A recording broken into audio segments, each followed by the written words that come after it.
is considerable force in the warning given by the prophet against his disciples copying his fasting over and above the semi-fast of Ramadan. My Maker sends me food enough when I fast, not so to you, said the prophet. Gandhi's Health Guide. Gandhi's health guide should not be dismissed as crankery and faddism. It has important insights about what a human being is and how we can be healthy.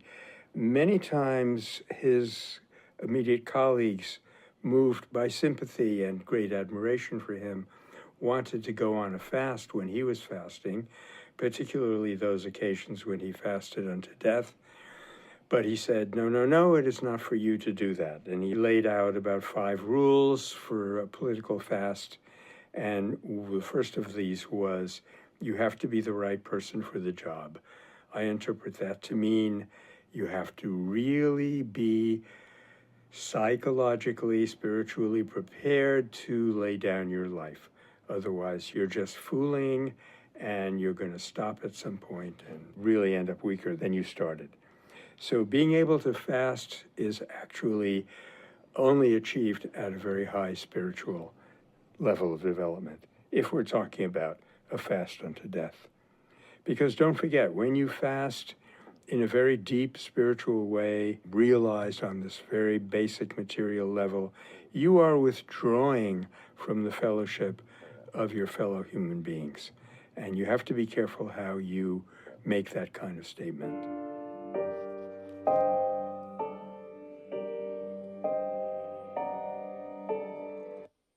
I appreciate so much that Gandhi was protecting his disciples and the people who tended to want to follow him from copying him when it wasn't appropriate. And at the same time, I would like to share my own thoughts as somebody involved in medicine, that I would not necessarily hold up Gandhi as an example of good health, maybe spiritual health, maybe communal health. Those are qualities that he seemed to prize. But I don't know that his tradition prized physical health very much. And so I would hesitate as a more Taoist-aligned person to follow any principles that he recommends. And so I have that feeling. And even within Buddhism, the Buddha himself, Gautama Buddha, was somebody who followed an ascetic path for a while, which is to say he starved himself and he lived in a way that was damaging to his body, which at the time he was following teachers who said that that would be a way to heighten his spirituality. And the Buddha himself, Siddhartha, decided that that was not a way toward spiritual path. It was not a way toward enlightenment, that there was a middle way that could involve the physical health at the same time. And so these traditional old methods that did indeed come from India, as far as I know, these ascetic passages through life where you would injure your body as a way to cultivate the spirit, I personally disagree with that and would recommend that people not follow those practices. That's my personal opinion. And that there is a way to cultivate the spirit, to heal the emotions, and to heal the body at the same time. And that in fact is better for your community than self-mortification methods.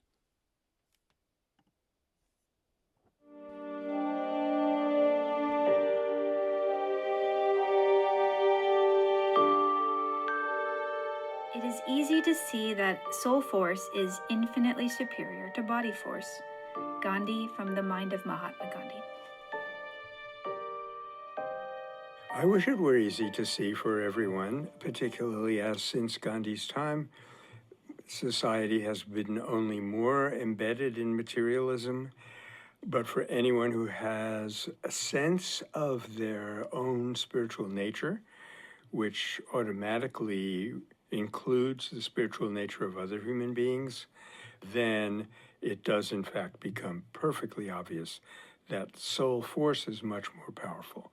The philosophical and metaphysical model that I adopt is that consciousness or spirit has created mind, mind has created body, and so therefore all the creative power really arises with spirit or soul.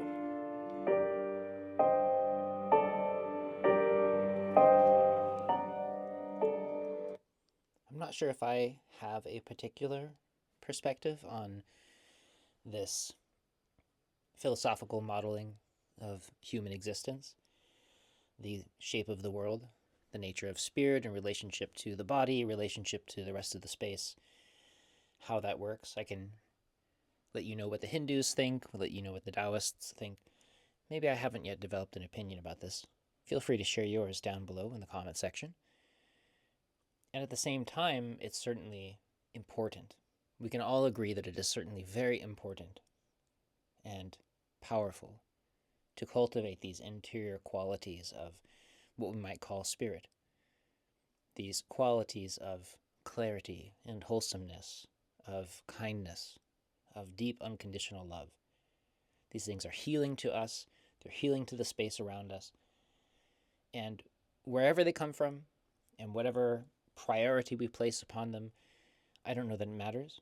I think that it can be clearly shown that it does matter to cultivate them, to take them seriously, to make them part of our lives as activists and change makers and just people who care about our community. If we step into that realm, it becomes a powerful aspect of our daily lives.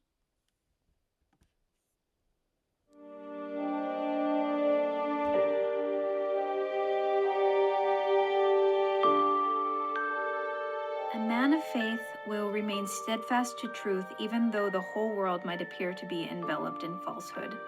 Gandhi, from the mind of Mahatma Gandhi.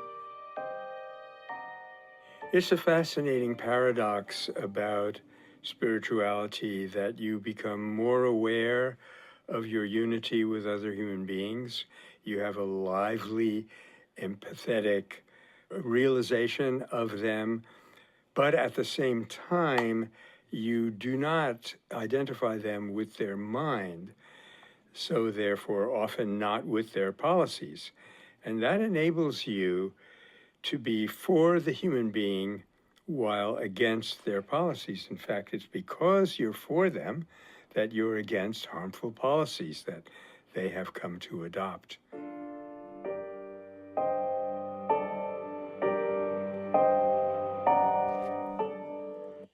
I agree that it's very common, in fact, that I can be against somebody's policies. I can think not very highly of someone's ideas and still be for them, still be supportive of them. For instance, my example I was using a moment ago of my opinion of Gandhi's ideas around health versus my appreciation and support of Gandhi's ideas in general. And so as long as we are angling ourselves toward the truth and the willingness to accept as true whatever it is reflected in reality, we want our ideas to be as matching the world of reality as possible. I want to believe in the truth, not falsehoods, and to be committed to truth as a way through. And if we then say, okay, what we want is a world that is more peaceful, more nourishing for everybody involved, something that uplifts everybody, that reduces suffering as much as possible. And now I say, and I'm committed to the truth. I start to look then at the experiments of nonviolence, for instance, versus the experiments in violence, and I see which one works better, which one has the outcome that we're looking for. And then slowly continuing to angle ourselves toward reality, toward the truth of the situation, letting go of our preconceptions. Slowly we become closer and closer to the ideal of understanding what's actually best for the world. And we can apply those things that we learned from our experiments in the real world. And this becomes the movement toward peace and nonviolence.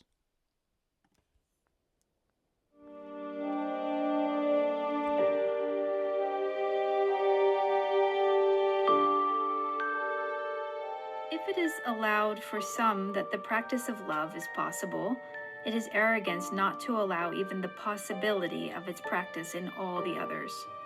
Gandhi, September 26, 1936.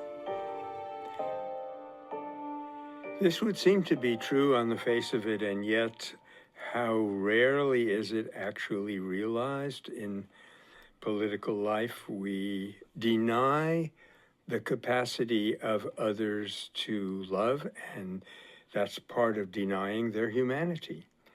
And once we accept that they're human beings like us, that means they're capable of love. That means that their love can be reached if we approach them in a nonviolent spirit.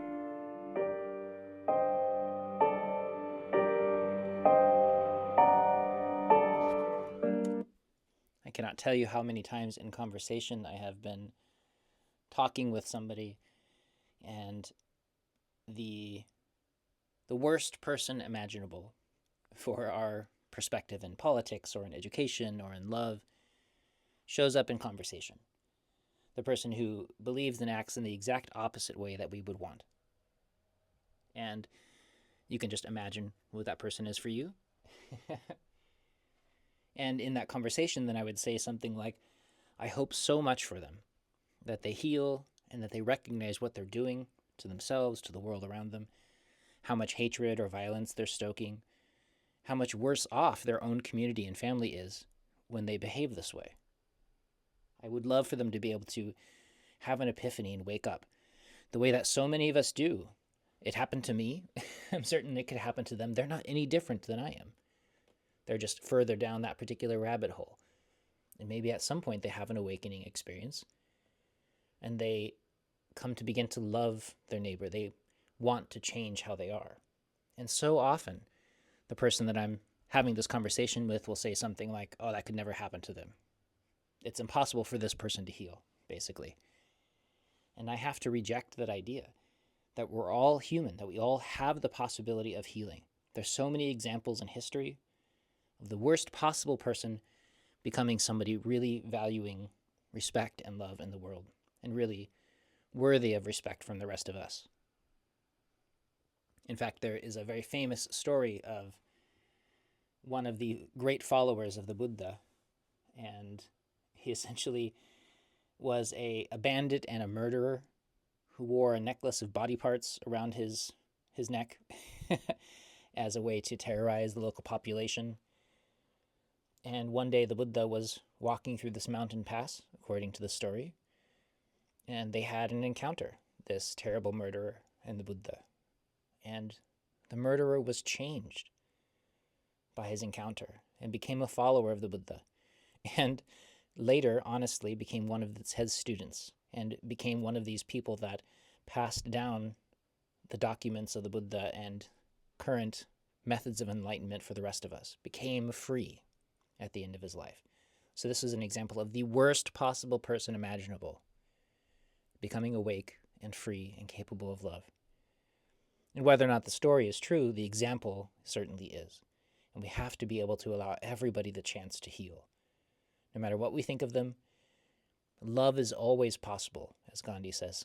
And we must keep that space open for them, welcoming for them to be embraced in our circle of compassion.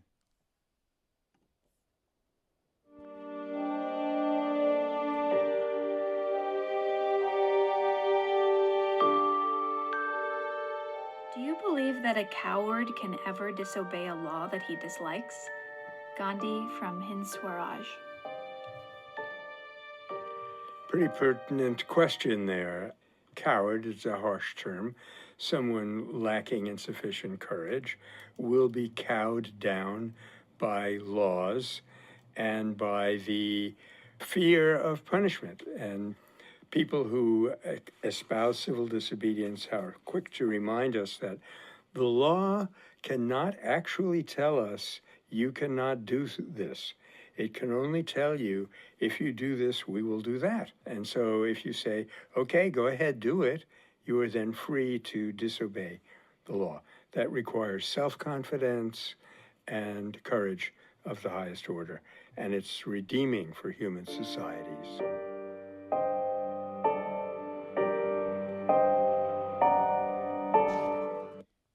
To have the courage of our convictions, the willingness to say, yes, I understand that is a law, but it is an unjust law.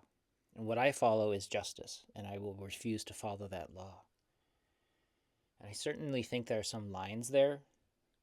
Some people will be petty about it. They'll think it's unjust for them to not be able to cross the street at this point. And so they walk across anyway, breaking the law. But Where does that line end? Again, so many people will be willing to say that the law applies to people other than themselves. Again, we have examples of this in the top of our head. People who don't think the law applies to them because they're too powerful or too rich. Doesn't really matter. Or they just don't care what other people think. But in society, we have to recognize the importance for order, for us working together towards something to keep each other safe. And so it's very important to follow the laws, in my opinion, and at the same time to recognize that the people making the laws are often themselves unjust. There are plenty of examples in our history of the world where people make laws around atrocities and terrible things. Apartheid, for instance. The Nazi laws. Laws that happen in certain countries that are based upon terrible religious ideals that force people into essential slavery. And again, it's very difficult. Do we then resist these laws and put ourselves in possible circumstances like Gandhi did, to go to jail consistently, or worse, to be punished in other ways? How do you step up in a heroic way and at the same time pick your battles, knowing that the system itself may be so large that it just runs you over without taking notice? That's not a very useful reason to go to jail or to be executed. And so I feel like there is a line of understanding here. There's a level of skill that's required in order to engage with these systems to help them change in a way that doesn't just harm yourself for no purpose, but rather to take a stand, a just stand against an unjust law in a way that helps to generate change. And so hopefully people have ideas. They can put them down in the comments below. I'd like to learn from all of us. And I know that this is something that is often discussed within Gandhi literature and other activist literature, that there's a time and place for all of these things. And I look forward to learning about them with the rest of you.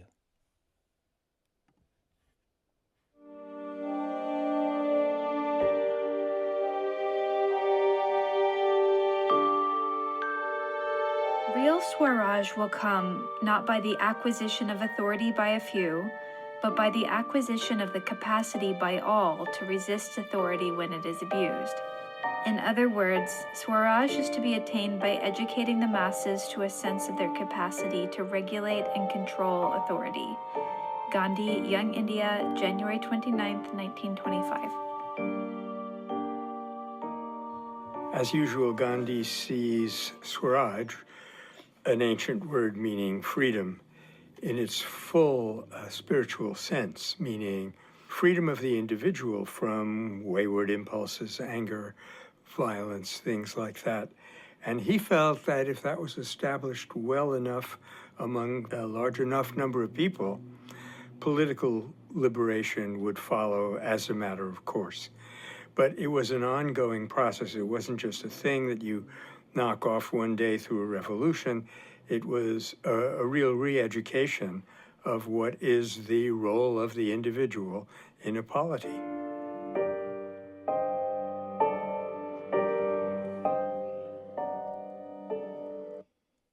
Swaraj as freedom in a greater context. And it certainly starts with internal freedom, becoming yourself free from the constraints of your fears, as Gandhi often liked to say that fear is the first thing that we have to overcome in a movement. Free of the need for things, which Gandhi again teaches, to become less needy for greedy things. Less need for acquisition, less attachment to the physical world around you, to become more free inside. And then we begin to resist and to develop authority so that that freedom is then passed and made available to other people.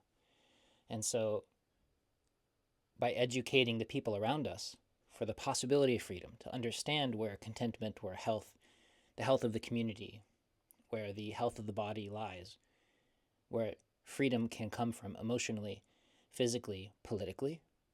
These are all possibilities. True Swaraj covers all of these things. And to take it in that larger context of healing and health and freedom for the whole community. How to uplift a whole people in order to make this possible, to make it available for everybody. That is quite a task.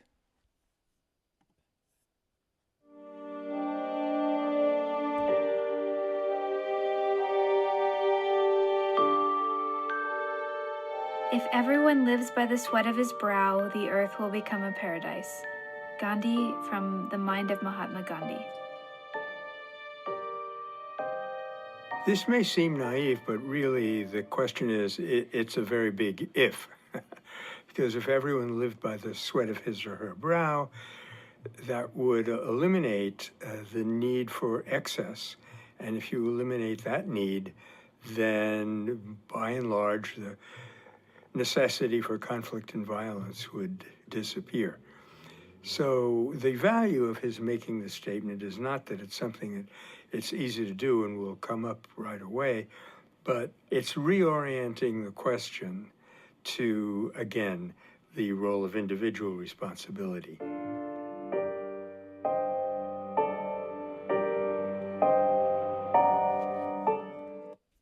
And that makes it important for us then to make work possible for everybody, so that we're not being ableist, for instance. We make non-physical labor possible for those who are too old, too infirm, or unmoving to do farm labor, for instance. To use Gandhi's specific sweat on the brow example, that's not available and possible for everybody. And so if we want to offer the opportunity to support themselves to everybody, we have to figure out ways to extend, again, that circle of economic compassion even to them, which is one of the wonderful qualities of virtual online work.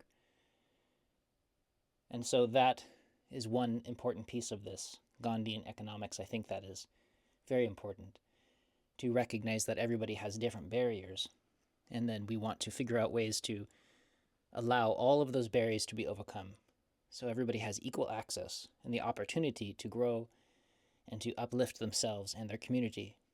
And the more we can do that, the more free we all become.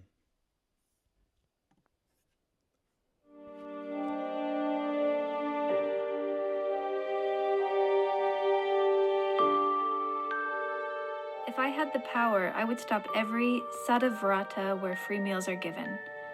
Gandhi, Young India, August 13th, 1925.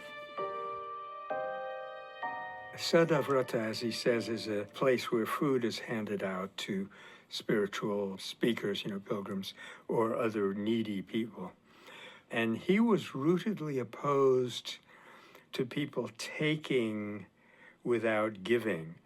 In one memorable case, when the horrible rioting was going on in Noakhali, he told one of his nieces not to give food to refugees whose homes had been burned. They had absolutely nothing. He said, they have nothing except their dignity. Now don't take that away from them. So what he wanted her to do was give them an opportunity to work for some food. That way their human dignity as well as their physical nutrition would be satisfied. And the former was really much more important.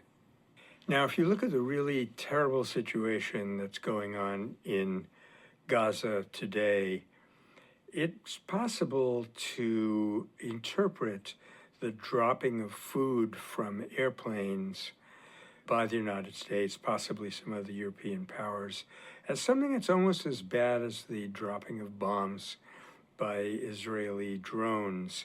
Because again, it emphasizes the helplessness and the dependency of the people on the ground. Mind you, in this present instance, that may be about the best you can do. But when you're reduced to the best of all possible bad options, I think it's a signal to think, how did we get into this situation? Inherently, there should be a humane, positive, constructive way of solving every problem. And if there isn't, something is structurally wrong.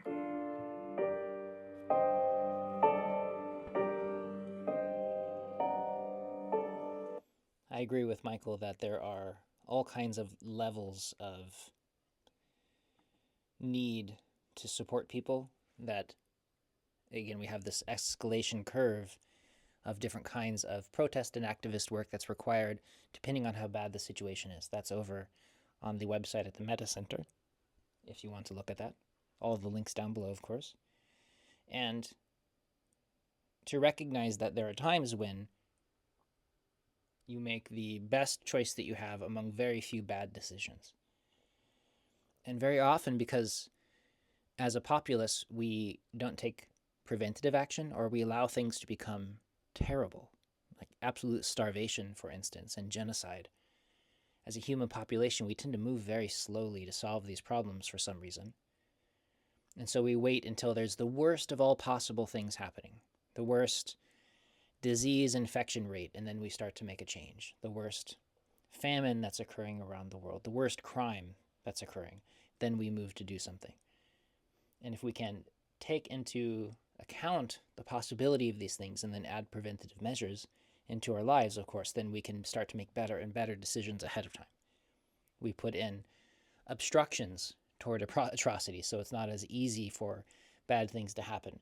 If we recognize that crime will come when an area starts to starve, rather than fighting the crime, we say, well, how do we prevent starvation or economic deterioration? How do we prevent that so that people don't become desperate?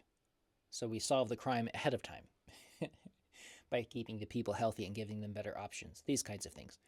The more preventative that we think, then we have better and better options to choose from. We can choose the best of good options rather than the worst of the bad options.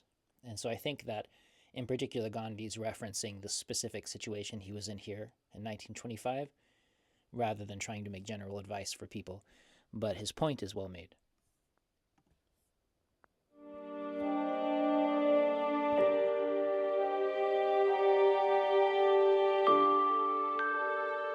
To serve one's neighbor is to serve the world. Gandhi, Ashram Observances in Action. Gandhi was often asked, how can I serve the world? And people came to him with these enormous ambitions because of the entire world is in such dire straits. But he had this amazing faith that we are responsible for the immediate circle in which we find ourselves. And when we behave appropriately in that circle, like through service primarily, then that circle will expand slightly. But the almost panicky tendency to overleap one's immediate circle and serve, quote, the whole world, unquote, would be to lose both.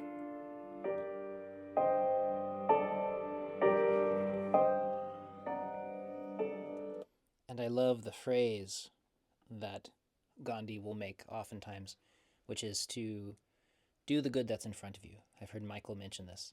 Do the immediate thing that's in front of you, the good that you can see right now. Even in this moment, wherever you are, there's some good thing that you can take part in. Do that thing. Get into the habit of choosing the compassionate choice. One of the ways that I started, which is perhaps a bit funny, but you may find it helpful as well, is that I felt so desperate to try to make a change, but I didn't know where to start. And so I started with the very small things. I started cleaning the spaces that I was in. Every time I went into a room, before I left, I would leave the room a little bit cleaner than I entered it.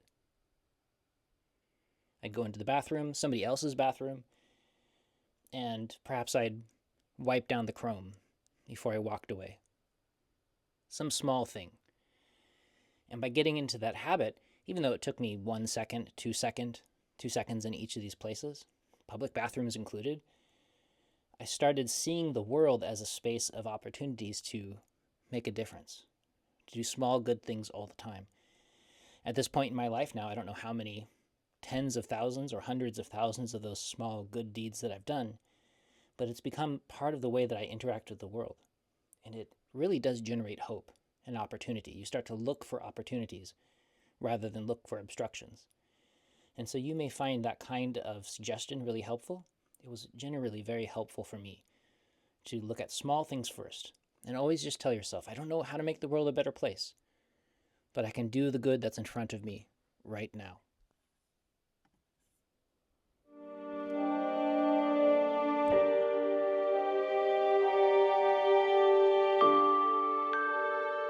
My patriotism is not exclusive. Gandhi, Young India, March 4th, 1924. I've just been reading a very exclusive definition of patriotism by Prime Minister Netanyahu. This was the great vision of unity and diversity, which brings with it the faith that in order for me to thrive, you do not have to suffer compromises.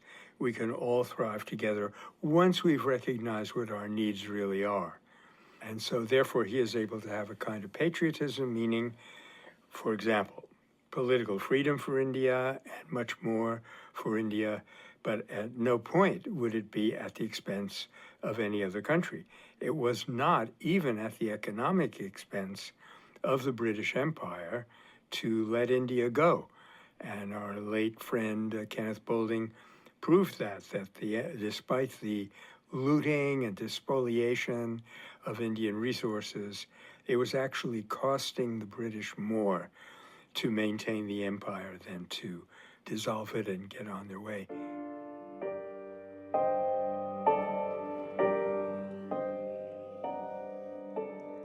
And that, I think, is actually one of the most wonderful nonviolent methods that we have available to us, is that in a world where economics is prized more than morality and judgment, one of the ways that we can make it difficult for people to do the worst possible atrocities is to make it too expensive. So if there's a kind of action that you don't like, that you are against, without harming anybody, find a way to make it too expensive for them to continue. Make it cost more. Slow everything down. And so that is one simple way, often safe, in order to make a small difference. And if people do that by the millions, something becomes impossible. So we have to find a more cost-effective way. And usually the best way is to heal others. And so maybe people try that and discover that that also can be cost-effective. But what we want to do is to think of our world, think of our country, think of our countries as a people, as humans. We want to become patriotic for the earth, for humanity. We want to think highly of what we've accomplished as a people and to look forward as a people. How do we lift each other up and overcome this stupid factionalism which has destroyed us? And instead we uplift all of us together. We have one flag that has the human earth on it, and we wave that flag proudly and say, look what we have accomplished. Look what we have the possibility of becoming. How do we help all of us rise up as a people, a human people, to make the world a better place? That's the kind of patriotism I can get behind.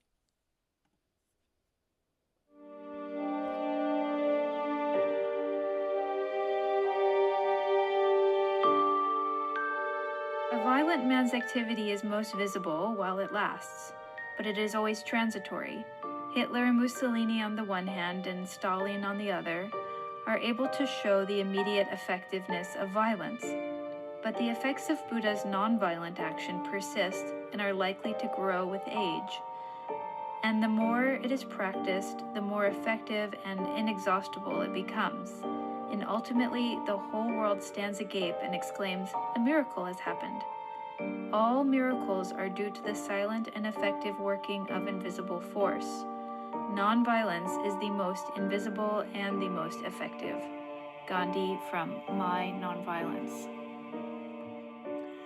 As usual, some of these little gem-like statements really embody an entire philosophy of life and reality. So the underlying principle here is that reality is fundamentally positive. That is implicit in the Sanskrit word sat, meaning that which is truth and also good. So this is a universal principle that you really cannot escape. Unfortunately, often that truth underlying things takes a while to show up. And so, unfortunately, we're not trained to be patient and look for long-term results. We're not trained to connect the dots. We imprison a lot of people, crime gets worse, and very few people can actually say it is because we treated human beings harshly that they behave harshly. So he's really undercutting or exposing two very damaging false beliefs that are controlling a lot of our policy and behavior.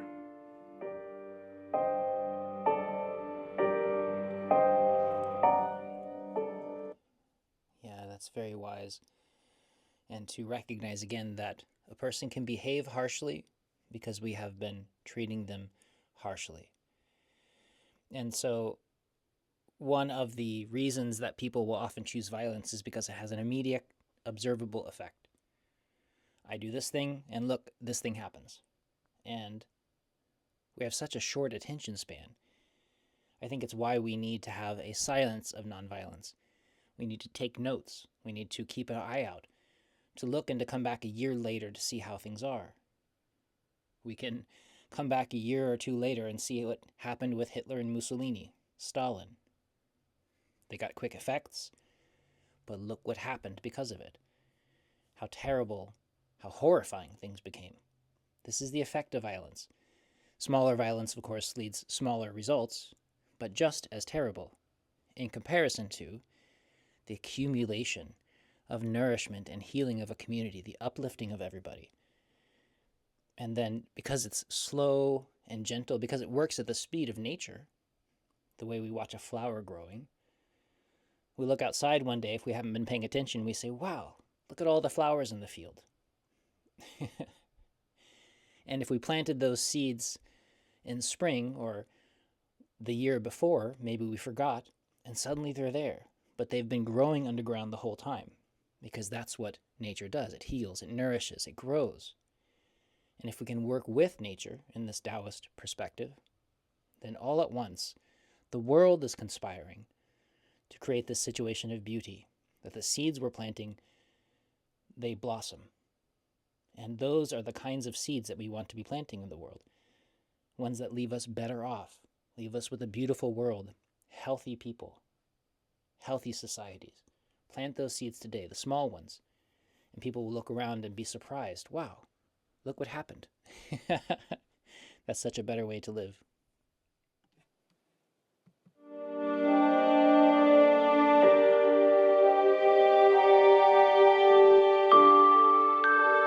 To prepare for home rule, individuals must cultivate the spirit of service, renunciation, truth, nonviolence, self-restraint, patience. They must engage in constructive work in order to develop these qualities. Gandhi, Young India, January 8th, 1925. Let me make two observations here. One, that the preparation for home rule in his case was so much deeper than mere political struggle. But he often said that the kind of struggle in which we engage will characterize the kind of Swaraj that we end up with. As he said, violent revolution will bring violent Swaraj, where Swaraj means freedom or the kind of regime that goes forward without political control by an outside party. The other point that deserves emphasis here is his emphasis on the constructive aspect of the work. From the earliest days in South Africa, he felt that the community uplifting itself was even more important than resisting the injustice of the oppressive community or organization. And in fact, that if you really did everything that you can to take care of your own difficulties and uplift your own self, you will probably find that your problem with the opponent is almost solved automatically.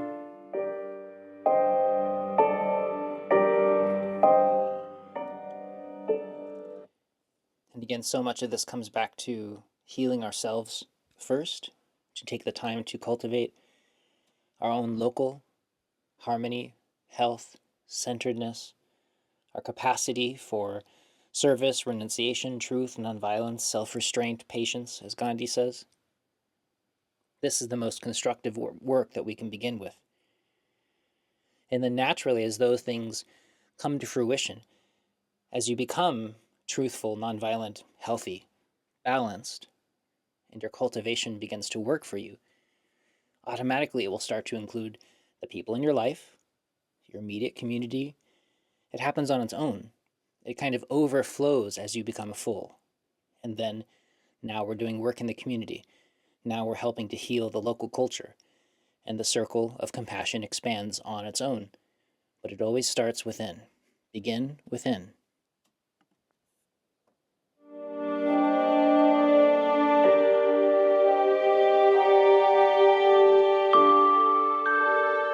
But I can boldly declare, and with certainty, that so long as there is even a handful of men true to their pledge, there can be only one end to the struggle, and that is victory. Gandhi, Satyagraha in South Africa. Man here, of course, includes women. That almost goes without saying. He is almost paraphrasing or almost directly quoting a bold declaration that was made by Thoreau, where he said, if only 10,000 men, nay, if only 1,000, nay, if only 100, nay, if only one man were to stand up in the right spirit, slavery would end. So that shows you, in a way, indirectly perhaps, it shows you the belief of a true nonviolent proponent that there is infinite power within the human being, and that power can be mobilized, even if necessary, by a single person. Once she or he does that, of course, others flock to her or him. As Gandhi points out, it's essential that that person holds out to the end and cannot be broken by anything imposed on her or him by the opposition.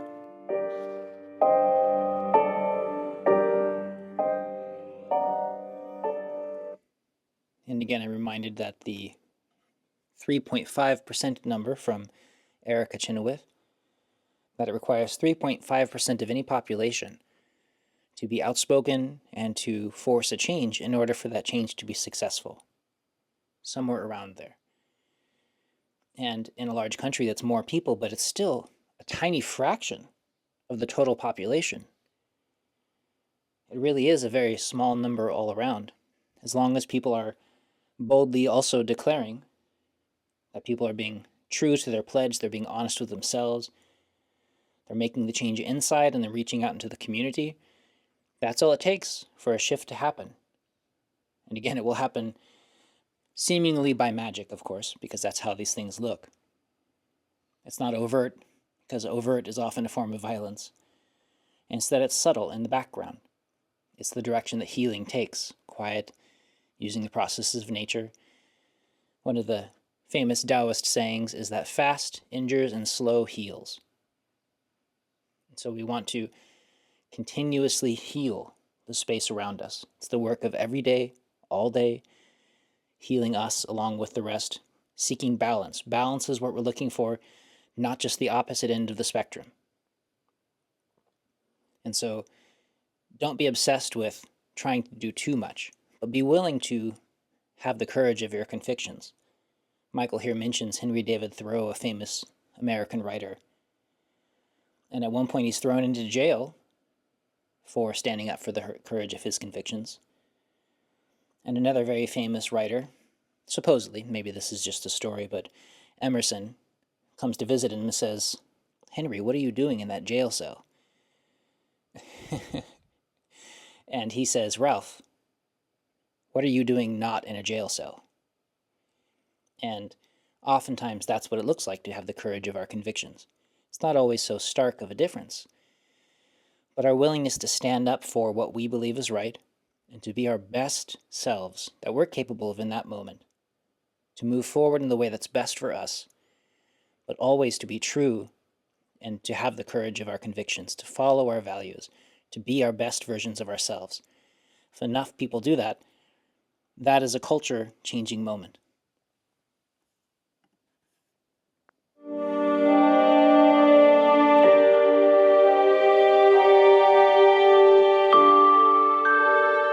A truthful man cannot long remain violent. He will perceive in the course of his search that he has no need to be violent. Gandhi, Young India, May 20th, 1925. Very optimistic, but inevitably following from Gandhi's concept of truth as reality and his understanding of nonviolence as an experiment, not simply as a tactical maneuver. Once we have used violence, we have exhausted what we can do, and the results are going to keep running in, and they're not going to be very good. But when we start using nonviolence, we're really opening the door to an indefinite progress upwards. There's no end to how deeply we can reconcile with former opponents. There's no end to how much we can grow spiritually in the struggle to do that. Whereas violence, you just do it and it's done, and then the results come home to roost in the form of, for example, moral injury, which I understand is now affecting about 90% of U.S. service people. I wish that we could learn the lesson that violence is never going to work.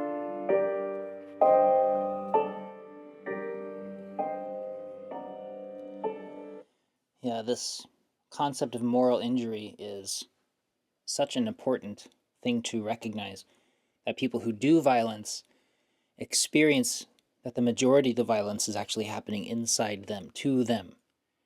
Nobody escapes violence, not on the inside or the outside. And in fact, so many of the people that I've run into in the world nonviolence and peace movement, the most active activists, are often people that have experienced violence in the military. And they see what it does. And it wakes them up. They've injured themselves, they've injured other people. Now they deal with that grief, and they want to find a better way for themselves and for their children, their families, their society. And that's people who have been honest with themselves. That's the statement here Gandhi is making. A truthful man cannot long remain violent. A violent person cannot long remain truthful, is the corollary with that. And it's very important to recognize that this willingness to look at the world, to be honest with ourselves, often that's enough to guide us in the right direction. Don't be caught up in your ideas. Don't be obsessed with a thought. Don't be attached to an ideal. Look to see what's actually working for yourself, what is making your community better, what is making you healthier, more balanced. Follow that, not the dogma of somebody else's ideas and books. Rather, let's move together toward the reality of a world that is better for everybody. It's possible, but only if we pay attention and cleave toward truth.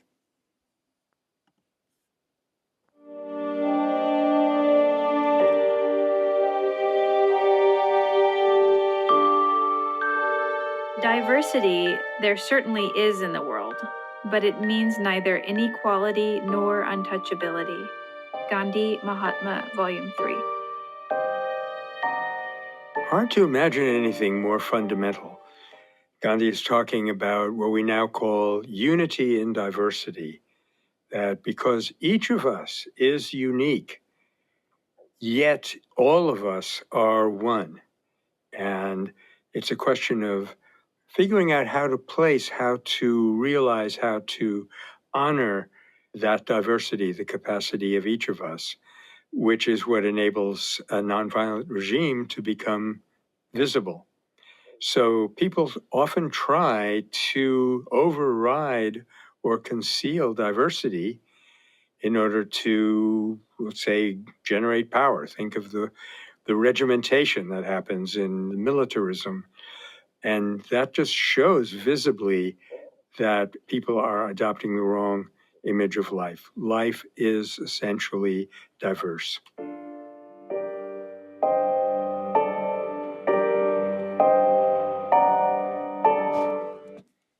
And to allow for this diversity as a strength for the culture, for the people. We want that diversity. We want to allow people to be unique and at the same time to recognize their sameness. Because one allows for natural, human, healthy expression, a diverse, resilient culture, and one allows for personal contentment, personal growth and balance, and a sense of love. We want both. And again, he's talking about inequality and untouchability, which is an Indian caste system where some people were looked down upon so much that they were called untouchables. Horrible. And of course, every culture seems to have some version of that. We want to look past that. We want to stop treating some people as better than others.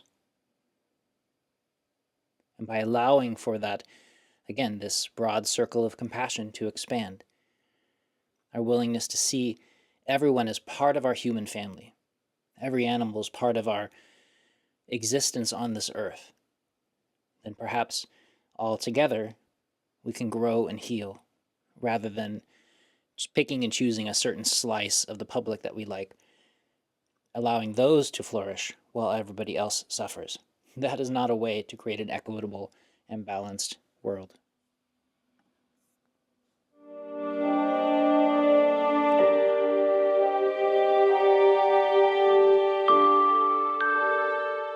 So long as the superstition that men should obey unjust laws exists, so long will their slavery exist.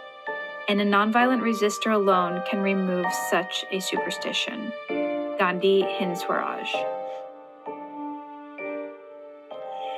This is because if you try to remove that superstition by violence, you may be employing the opposite of the regime's politics, but you will be basing your resistance on exactly the same principle. This unfortunate fact has been seen over and over again in many a revolution around the world. The reason that revolutionary change seldom leads to a long-term democratic and satisfactory result is that, again, it uses and therefore validates the same force that the oppressor has put in to begin with. But the critical thing here is that when we are oppressed by others, we have to accept that oppression for it to take place. The minute we stand up and say, you may consider me a slave, but I don't consider myself such and I'm not going to act as such, the spell is broken.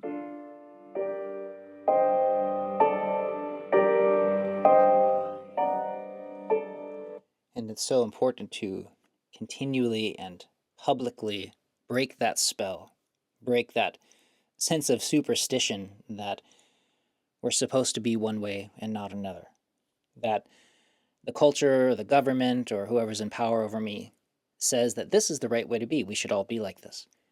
And so everyone conforms to that because most people just conform because they don't want to be considered an outlier or to be injured, which is reasonable. Then the more people that do it, the harder it becomes for anybody else to step out of that way and to say, hey, maybe there's a different way of doing this. And so the more we're able to be the example for justice and peace in the world, the more publicly we can say, hey, this is not right. I do not wish to conform to this idea. The easier it is for other people, and the more momentum that gains until it becomes a movement. The movement becomes change, as it did in Gandhi's day. But always it starts from this internal sense of freedom, letting go of the fear of being controlled by somebody else, letting go of the fears that they have what you want, and without those things you cannot be happy.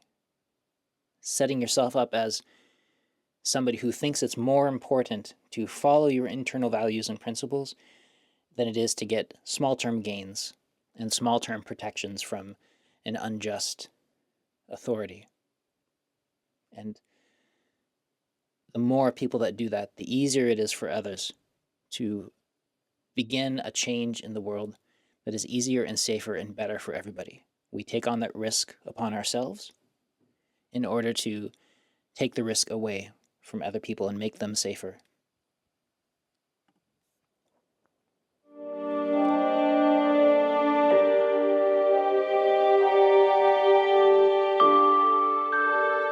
I would ask you to forget the political aspect of the program. Political consequences of this struggle there are, but you are not to concern yourself with them. If you do, you will miss the true result and also the political consequences. Gandhi, Young India, March 19th, 1925. What a contrast to the way we go about problem solving today, which is to think first and foremost and only of the political dimension of things, occasionally throwing in the economic. But for Gandhiji, it was always a human issue. If there were a problem, it was a human problem, and the resources to solve it would come from within the human being, and that's what made him unique in today's political scene. In fact, it made him even more unique in the world's spiritual tradition, because unless you look at someone like George Fox, the founder of Quakerism, there was very little precedent for someone of his spiritual stature to enter into politics. And he does explain why he did that, because his love of mankind took him into that dimension, even though it was not natural for him. Though, in fact, his uncle was, I think, a Diwan. It was kind of his family background.